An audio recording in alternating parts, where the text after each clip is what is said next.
Hello, everyone, and welcome to the latest edition of the Green New York Lunchtime Learning webinar series. My name is Brendan Woodruff. I'm the Director of Sustainability at the DEC, and it's my pleasure to welcome you here today. I hope that everybody is staying safe and warm today, no matter where you are. We hope you've got power and that everything is going well for you. A couple housekeeping notes as we get started. Everyone is on mute, so any questions that you get, type those into the chat box. We'll get to the questions at the end. We'll read those off to our presenter. In addition, this webinar is being recorded and it will be posted on the Green New York website afterwards. We'll put a link to that in the chat. You can also see all of our other webinars there as well. So, a couple other items here before we get started. The next edition of the Lunchtime Learning series is going to be on Tuesday, April 11th, and that's on green jobs. And if you have any topics or presenters you think would be good for this series, please type them into the chat box. We're always looking for new and fresh ideas.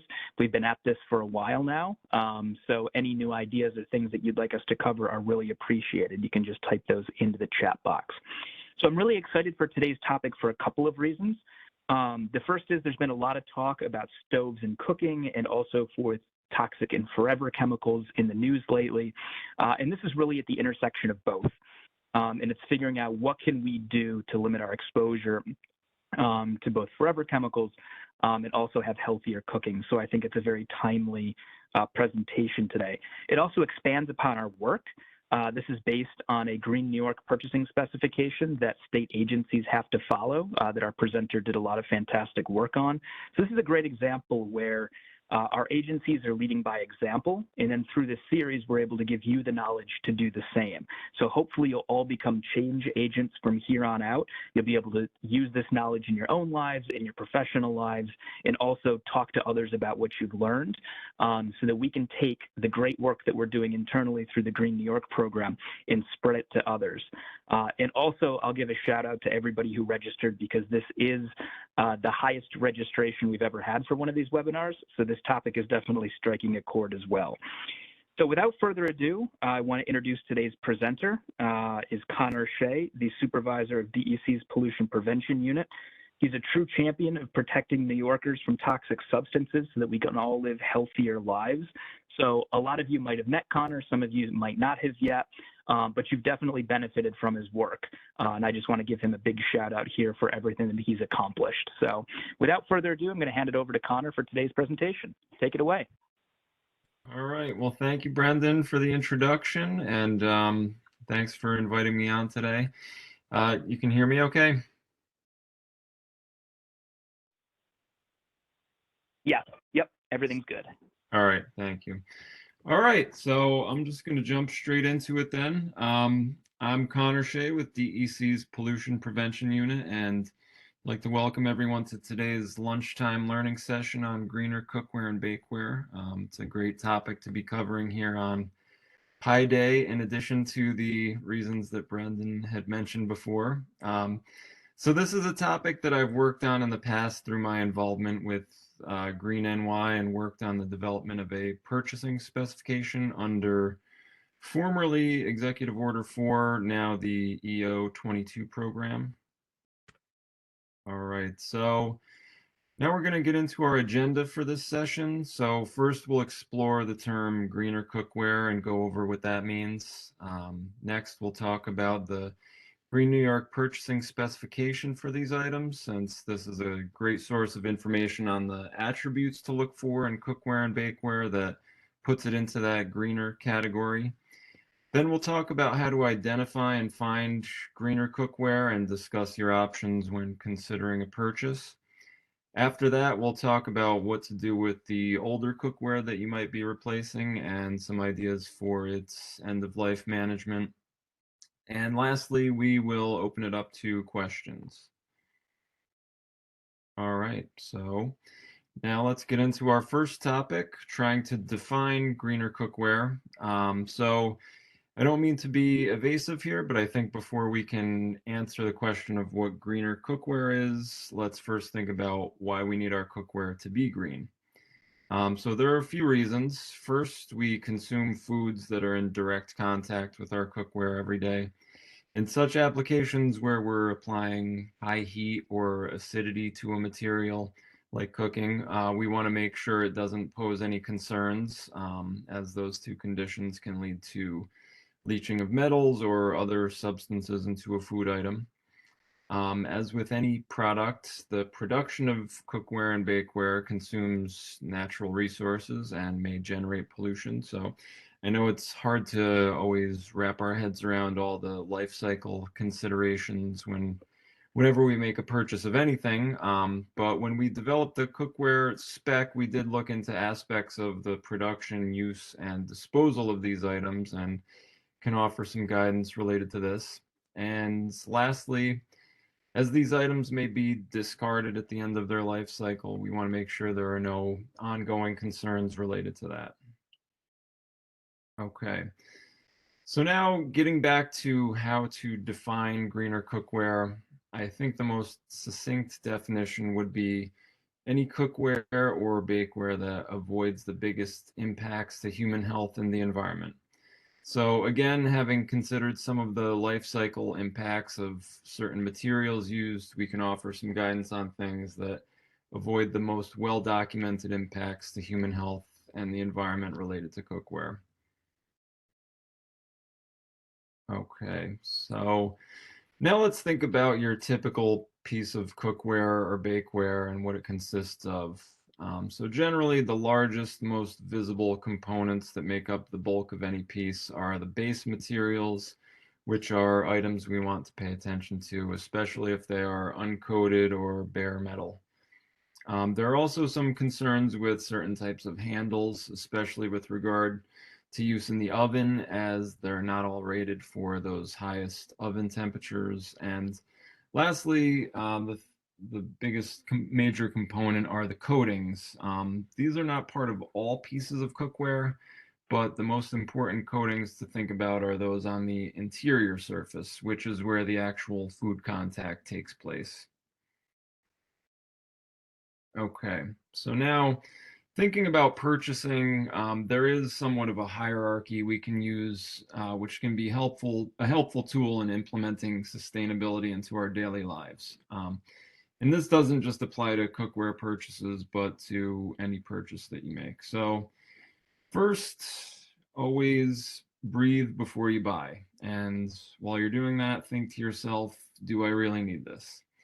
If the answer is no, then you don't feed into the demand for new materials to be extracted from the earth, refined, manufactured, packaged, and transported. So give yourself 2 points right there.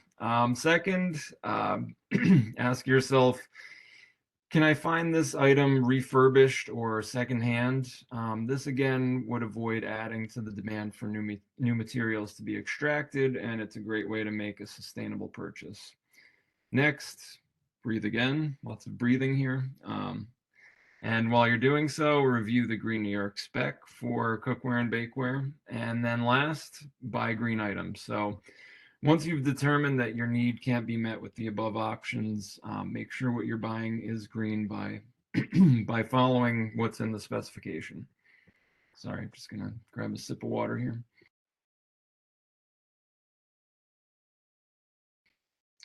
Okay, we're back.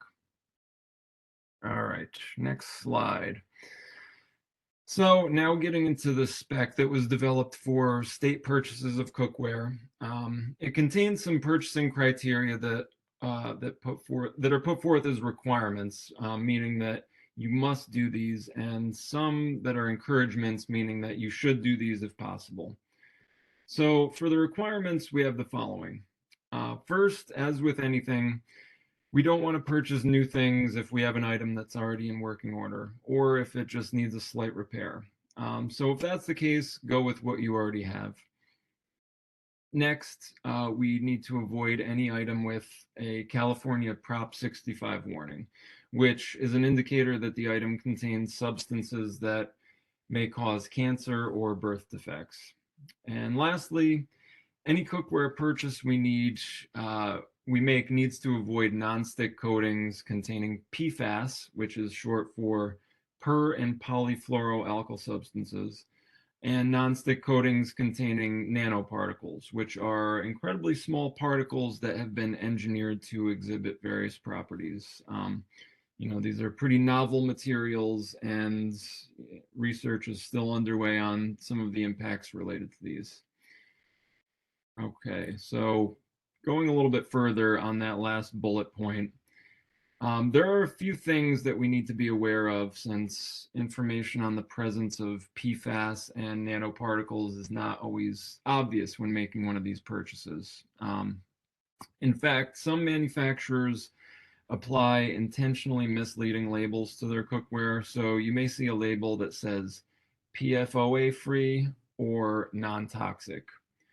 However, for that first label, PFOA free, you need to understand that PFOA, which is short for perfluorooctanoic acid, is just one member of several thousand substances known collectively as PFAS, PFAS. And PFOA, which was historically used in the production of a common nonstick polymer, PTFE, sorry to throw all these acronyms at you, but it was phased out of production in the US years ago. So really the PFOA free label doesn't tell us much. And the same goes for that non-toxic label. This label isn't tied to any certification process, so it's essentially a marketing tool that doesn't give us any real information to hang our hats on. So in any case, some of the best information to look for once you've seen that a piece of cookware is labeled non-stick is what type of non-stick coating it has.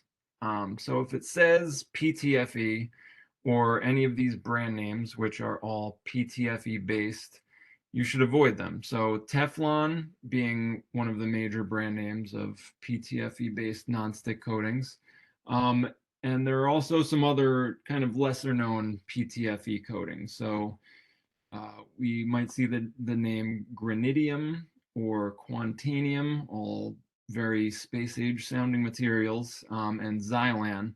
So those are some of the biggest names that we might see that contain PTFE as a nonstick polymer. And in addition, some of these brand names may also include some sort of engineered nanoparticle. So those are nonstick coatings that we should be avoiding when making these purchases. And also for the ceramic nonstick coatings, since many of these contain nanoparticles, we should try to avoid them as well. So they may be labeled as ceramic nonstick, or they may have a brand name for the coating, such as Thermalon being one of the more popular options. And one last note here on ceramic nonstick. So this is different from enamel, which is something that we often see used on cast iron or other metals. Enameled surfaces don't generally have any PFAS or nanoparticles in them. So these are preferred over the nonstick coatings that I just mentioned. So anything with one of those PTFE brand names or one of those other engineered nonstick ceramic type coatings. Okay, let's see. Did that advance? No. Here we go. Okay, sorry about that. All right, so now on to the encouragements. Again, these are not required, but if you can find an item with recycled content, that's something you should consider purchasing. Again, not a common situation, but something to always keep your eye out for.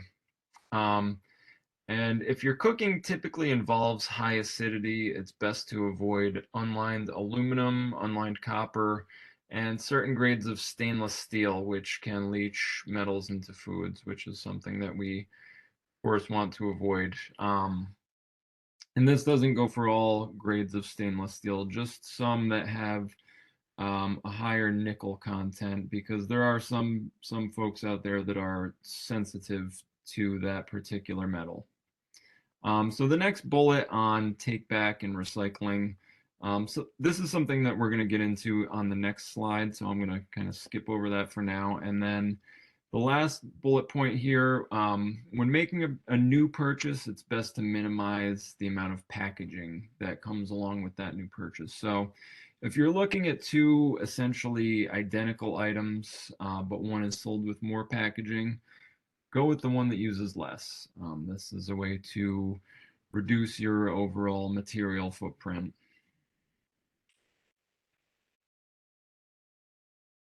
Okay, so now we've kind of gone through the considerations for purchasing and some notes on use. So we now run into the question of what to do with cookware at the end of its useful life. So we have a few options that avoid simply tossing an item into the trash. So first, if you know who the manufacturer of the item is, it's always a good idea to check their website to see if there's some sort of take back program or a refurbishing option or a repair option. And again, this might be somewhat uncommon to run into that situation, but it's always good to check the manufacturer's website for this information because that's one of the more sustainable options to go with. Next, if it's not in great shape, recycling is typically an easy option, and again, a pretty sustainable way to manage your used and not a lot of life left in it cookware. So, although this isn't something that's likely going to be available through your curbside recycling collection, it's something that you could most likely find at your local transfer station. But as always, before taking something over to the transfer station for recycling, it's good to call ahead and check with them to see if it's an item that they would accept.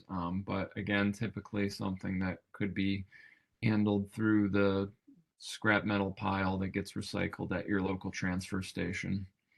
And lastly, if the item is still in decent shape, you might want to consider donating it or reselling it. So there are plenty of different options for each one of those. Goodwill, always a good option. And if it's something that you're kind of looking to upgrade on, and it's still got some good life in it, maybe putting it on eBay or reselling. But, I would say that donating is the preferred option here. Okay, so now on to one of the final notes here. So this is something I'd like to go over before we move to the Q&A section. So certifications and standards are something that we reviewed in developing the spec for greener cookware and bakeware. So there are many product categories out there that have some sort of third-party certification program to show that they have some environmentally preferable attributes compared to others. Cookware, however, was not one of these product categories. In the future, though, there might be some certification program that comes online, in which case we might want to update the spec to include that certification program as part of the state purchasing requirements. But for the time being, there does not seem to be a widely available certification program for these items. But really, the main point I wanted to make here was that for many of your other purchases, looking to a reputable third-party certification program or what's known as an eco label is a great way to buy environmentally preferred items. So I'm not sure if there has been a lunchtime learning on eco labels and certification programs, but that might be a good topic to tee up in the future, since that's something that kind of applies across the board, and there's a lot of discussion to be had there. So that was just the last thing that I wanted to touch on here, just to kind of make everybody aware of those programs with regard to many of the other product categories that we purchase on a daily basis. All right, so with that, we're now going to open it up to questions. And, I might not have the answer right now, but this is something that I can always do some digging on and get back to you via email. But first, I'm going to jump over to Brendan and see if anything came into the chat box while I was going on there. Yeah, thanks, Connor. And that was a fantastic overview of things that folks should consider here. So we got a couple questions that are coming in the chat here. The first one is, where do I find my local transfer station? They're not sure what a transfer station is. Okay, so your local transfer station is something that you can typically find, I would say, via your county government website. They can probably, they might have a drop-down menu somewhere on the county website that shows you where your local transfer stations are. So this is typically where, in my town, there's one where you can take your trash, your recyclables, and there's also a scrap metal pile, and you can take your old used, scrap metal junk over there and they cart it off for recycling. But yeah, if you use some sort of curbside waste management company, then you might not be immediately aware of where that is, but you can always check with your county website. Mhm. Yeah, and I guess that leads to another question here too, is scrap metal. Would a scrap metal recycler take pots and pans, do you know?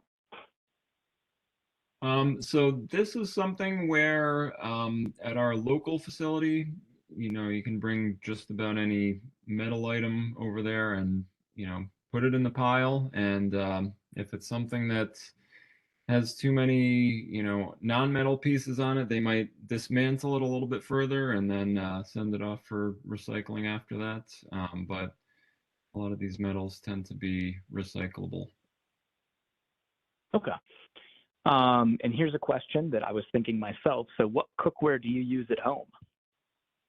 That is a good question. I recently made a purchase of carbon steel cookware. So this is something that it's a little bit on the heavier side compared to some items that are made out of, typical cookware materials like aluminum or even your stainless steel. And it's something that does require a little bit of work up front to season it, but it is an item that provides a nice even cook and doesn't have any sort of engineered coatings on it or anything. It's just kind of the natural metal, and then you add your oils to it, and that provides its own sort of non-stick coating that can be seasoned over time and kind of builds up that natural non-stick ability.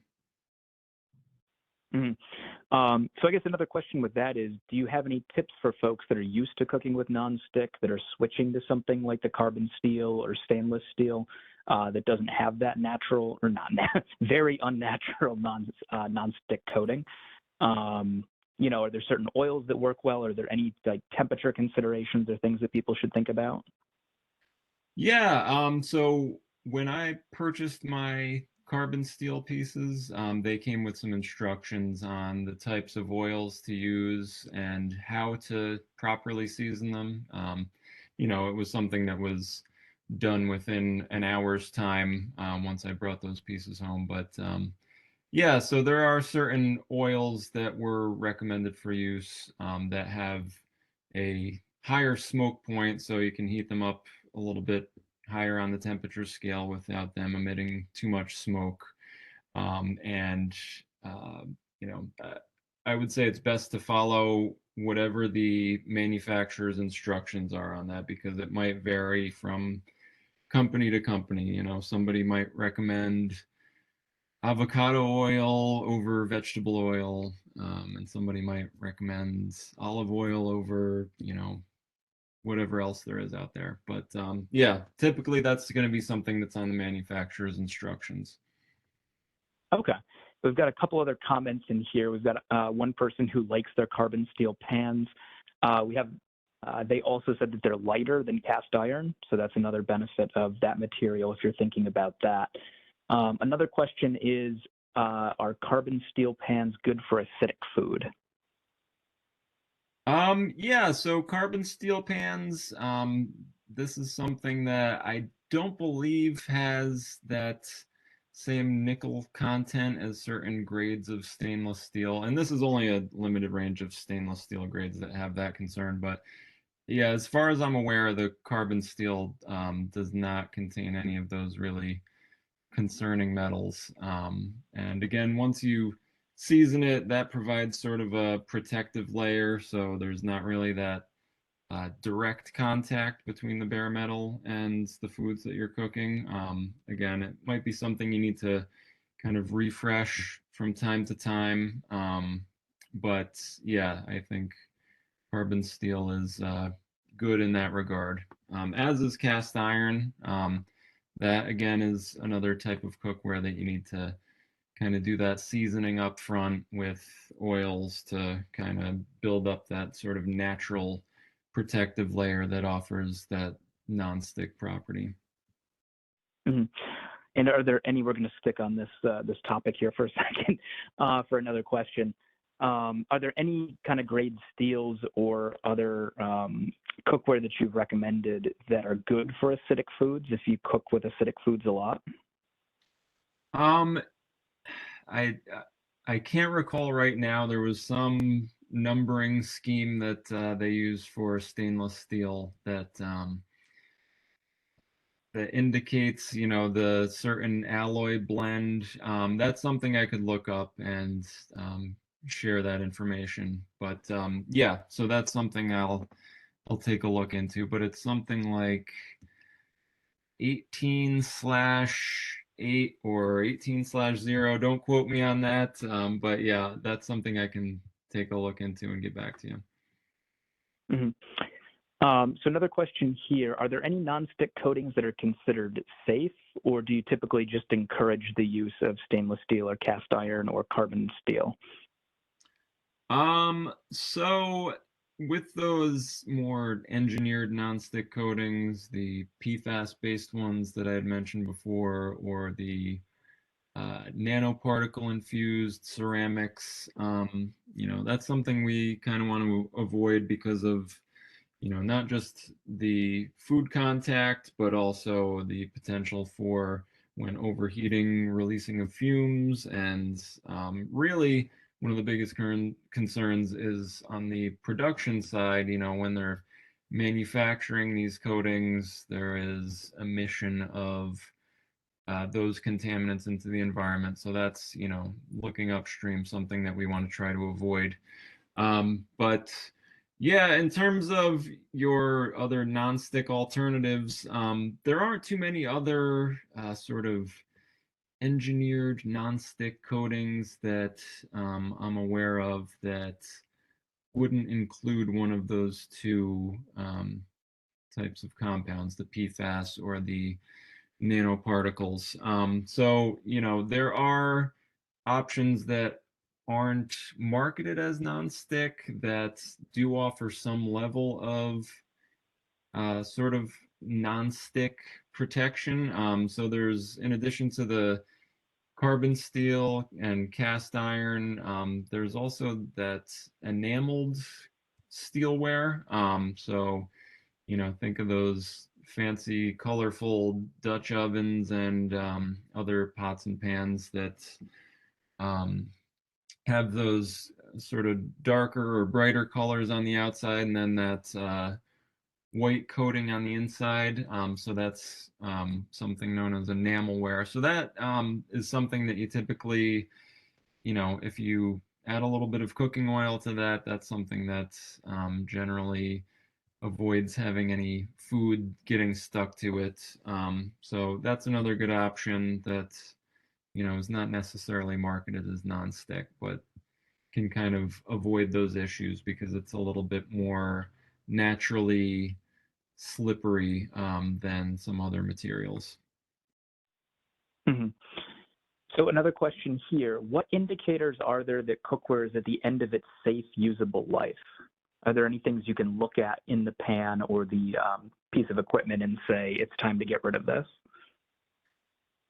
Yeah, so that's a good question. I mean, there are some pretty obvious indicators. If the handle's starting to rattle and fall off and you know, don't have a way to replace it because it's riveted on there, that might be something. If it's got a one of those non-stick coatings that I mentioned before, and you're noticing that it's starting to chip or flake off, might be a good indicator of needing to replace that item. So those are some of the bigger, more obvious defects that I'm aware of. In addition to that, there are certain things that you could end up kind of addressing on your own, like if it's one of the cast iron or carbon steel pots or pans that I mentioned before, and it's looking a little bit, ugly on the inside, that might just be an indication that you need to kind of scrape it down a little bit and do some reseasoning. And sometimes what they recommend for removing the old kind of gooped up internal seasoning is using a sort of a saltwater scrub.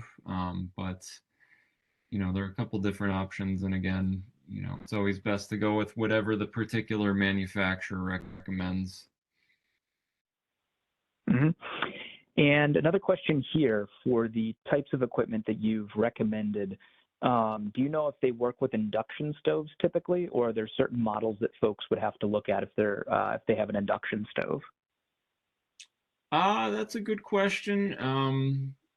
With induction stoves, I know that there needs to be some sort of ferrous metal involved that can uh, respond to that induction that's happening on the stove surface. But as far as I'm aware, that would include your cast iron, carbon steel, and I believe even aluminum pots and pans, because there's typically several layers of metal materials that go into making those. And typically they are labeled as um, induction compatible or induction safe, something along those lines.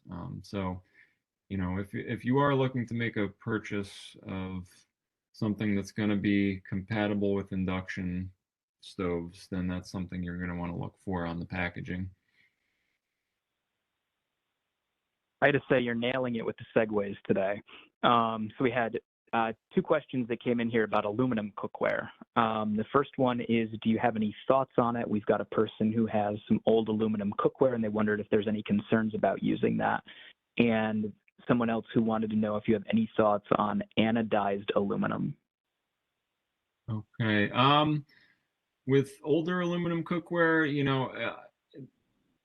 I'm not entirely sure. It could vary from brand to brand. There might be some sort of oxide layer that's on it that, protects it from, any sort of metal leaching out.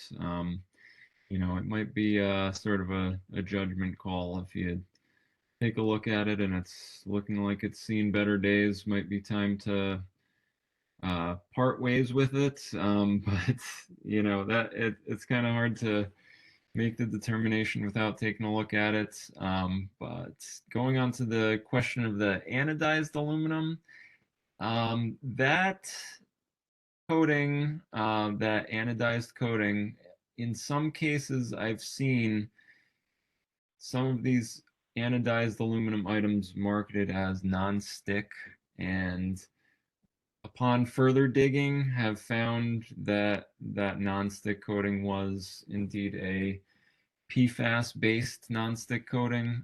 So that might be something that you want to, if you have any information on the manufacturer, maybe just check their website and see if any of those brand names are used. Teflon, Quantanium, PTFE. If that's mentioned on there, then that might be an indicator that it's uh, a non-stick, PFAS-based non-stick coating on that anodized aluminum piece. And beyond that, if the questions about the anodized coating being beyond its useful life, a good indicator is always, just to check that interior surface and see if it's looking like it's chipping or flaking away, which then leaves you and your food in contact with that sort of bare aluminum metal. So, that's something to just kind of be aware of. And, if that's something that you want to avoid, that chipping away, always good to follow the manufacturer's instructions and use, the appropriate utensils when cooking in that type of material. So they might recommend, using wooden spoons and spatulas, or non-stick safe materials to whenever you're making contact with the interior surface. And we've got 3 more questions here. The first involves rust on cast iron. Do you have any, should people have concerns if they have rust on their cast iron, and do you have any recommendations for what they could do about it? Rust on cast iron, as far as I'm aware, that is something that does occur, and might just be an indicator that you might need to sort of apply that salt scrub method, or there are a number of different methods that are spelled out in detail online. Manufacturers' websites like Lodge Cast Iron Cookware. That's one of the big brands that I believe they have some information on, reconditioning your cast iron cookware on their webpage. But yeah, I don't think that seeing that orange discoloration would be any great concern, because that does also happen with carbon steel from time to time. Like if I've, tried to boil water in there too many times, I might start to see a little bit of discoloration, and that's just kind of an indicator that you need to give it a good cleaning and do some light reseasoning. So another question, are there any good online resources for comparing different types of cookware for green attributes, or are there any places where folks can do some kind of comparison shopping? Um, that is a good question. I mean, there were quite a number of different resources that we consulted when developing the Green New York spec. I mean, the Green New York spec itself is sort of a good place to check out if you want to, just kind of be more aware of the different attributes to be looking for, the requirements and the encouragements. Yeah, the information was kind of scattered all over the internet in different scientific journal articles and different manufacturers' websites. So I would say the best sort of one-stop shopping would be the Green New York specification. So last question here was on kind of third-party certifications and how easy it is for consumers to follow the guidelines. Do you have any tips or recommendations? I know we've talked in kind of broad terms about like the type of material, but are there any kind of like quick things that people could look for when they're shopping to know if what they're looking at is something that we recommend? Yeah, so two of the biggest factors I would say are, if you see the word nonstick on there, that should raise some eyebrows immediately. You want to find out what type of nonstick coating is applied. If it's got any one of those brand names, then that's something that should be avoided. If it says it's nonstick and then doesn't give any further information, that's also usually kind of an indicator that, maybe there's something in there that you might not be too happy about. So, just use caution if there's a nonstick coating being applied and marketed on the label. That's not to say that, every single nonstick coating out there is going to be something you need to avoid, but in general, that is sort of an indicator that there's some sort of coating in there that we just want to do our homework on. The second piece of information, just on the base materials that are listed in the spec, those encouragements that are in there. If a piece is made out of one of those unlined metals, that's something to kind of keep your eyes on. And again, with those different grades of stainless steel, they are not all of concern, just that one grade that contains, higher nickel quantity than the others might be of concern if there's anyone with a nickel sensitivity in your household. So those are kind of the bigger things. The base materials and the coatings are two things to try to have a good understanding of when you're out there shopping for these pieces. Yep, that's good to know. So with that, Connor, are there any final thoughts that you have for folks here that haven't been mentioned? Final thoughts, with it being Pie Day, I would say bake up a nice pie in your sustainable cookware and go enjoy a slice. What's your favorite kind of pie? Strawberry rhubarb. I like it. That's a good choice. I'm more of a berry person myself, but I think any kind of pie works. So Yeah, everybody, that's I want to also say true. so everybody, I want to say thank you for joining us here today. Again, take this knowledge, use it in your own life, use it in your professional life, share it with your friends and family. We love to be able to spread this knowledge far and wide. Our next event is going to be Tuesday, April 11th on green jobs, and you can register right on the Green New York website. We have a link to the spec in the chat, and we also have a link to the Green New York website where you can watch the recording, and I'll put that in there again here now. So thank you very much, and stay warm and stay safe. Bye, everyone.